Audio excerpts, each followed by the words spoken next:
ते वाहून येतात, बरोबर ना. दगडगोटे वाहून येतात आणि त्या प्रवाहाच्या वेगामुळे काय होतं, काही एखाद्या या ठिकाणी समजा त्या पाणी अर्धा निर्माण झाला. आता समजा इथून पाणी वाहते आणि इथं पुढं खडक आहे पहा, बरोबर ना.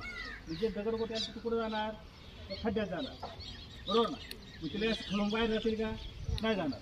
मग इकडून येणारा पाण्याचा वेग आणि जे खडक, ते खडक काय होणार, दगडगोटे काय होणार आहे, त्या पाण्यामुळं बाजूने जाणार, फिरणार, या खड्ड्यामध्येच काय होणार, फिरत राहणार.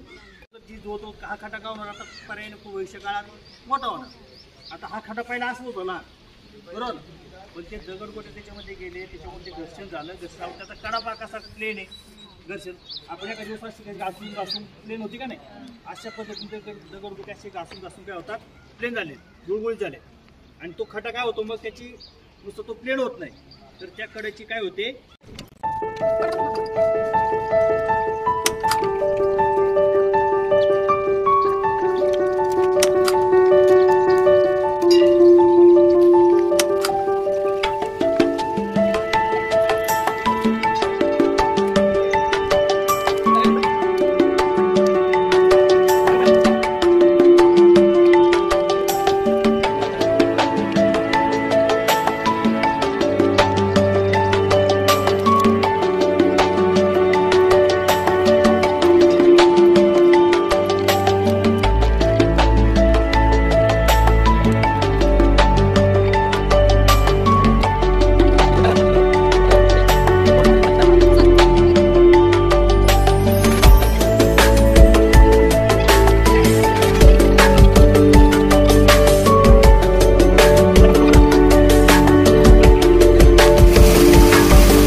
गोलाकार भाग या ठिकाणी काही दगड असतो नाही, तो गोलाकारच फिरत राहणार आहे. आपल्या बाजूला त्याचं दर्शन होऊन या ठिकाणी रांजणगाळ तयार होतं.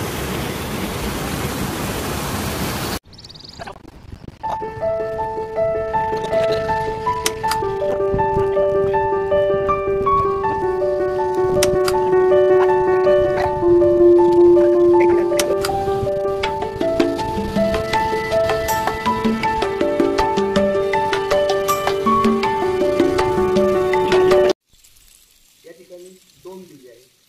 एका देवीचं नाव आहे कड्याबाई, दुसऱ्या देवीचं नाव आहे वेल्हाबाई.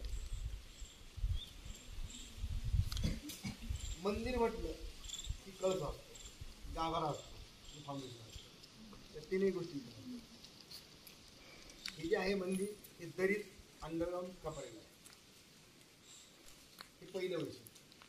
दुसरं वैशिष्ट्य दोन्ही दिवशी स्वयंभर. स्वयंभर म्हणजे हात, पाय, कान, नाक, ही 3.5 पिढी आहेत. तुळजापूर, कोल्हापूर, माहूर आणि वणी.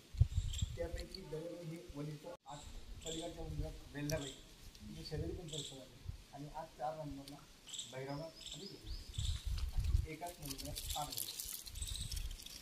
ही देवी 1000 वर्षापूर्वी पाडळदरी या ठिकाणी म्हणजे म्हणून त्या गावाला पाडळदरी नाव, त्या दगडावर पाडळ.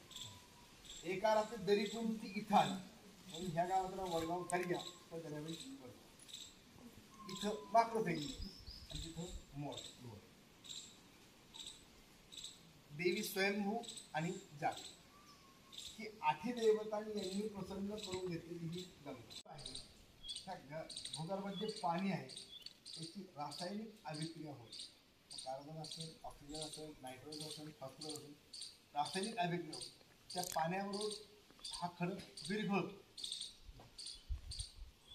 विरघळल्यानंतर पाण्याबरोबर जे क्षार आहे त्या क्षारापासून अधोमुखी, ऊर्ध्वमुखी लवण असतात किंवा लवण संबंध खांब वरती भोगावर जाण्याच्या एकटी आत पूर्ण पोकळी तयार होतात.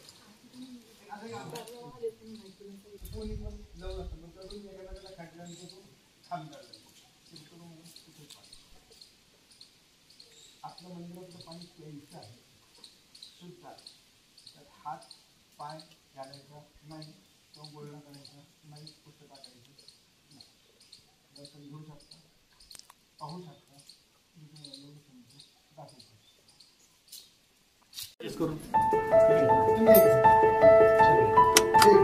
सरकार तुम्ही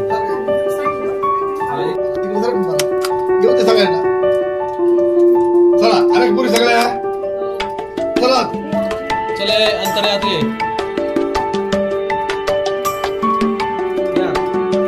सर पुढे श्रेया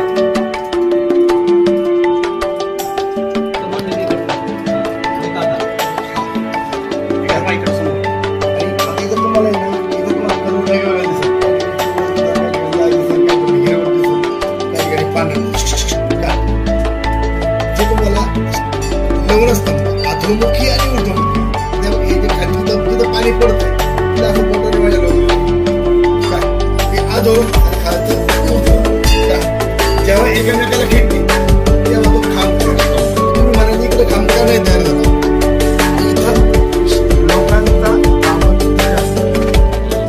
भिंतीच्या कडेला जे आहे ते अतिशय सुंदर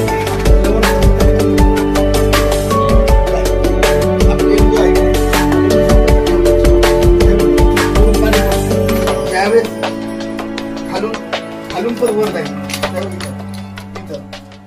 जेव्हा खालून वर नाही तेव्हा ते एक लवण संपाचा खांब तयार होईल पण त्याला कदाचित अजून माझे 2 पिढी जातील म्हणजे एवढी स्लो प्रोसेस प्रक्रिया हजारो वर्षांची असते. नुसतं मी असा हात लावलाय 40 दिवसात जेवढे क्षार आहेत ते माझ्या हाताला आले. लावा तुम्ही हाताला काय दिसतंय का तुम्हाला? काहीच नाही उगं काही तर तुम्हाला जाणवणार 40 दिवसात तेवढे क्षार जातात. मग आता हे एवढं तयार होण्यासाठी याला किती वर्ष झाले असतील?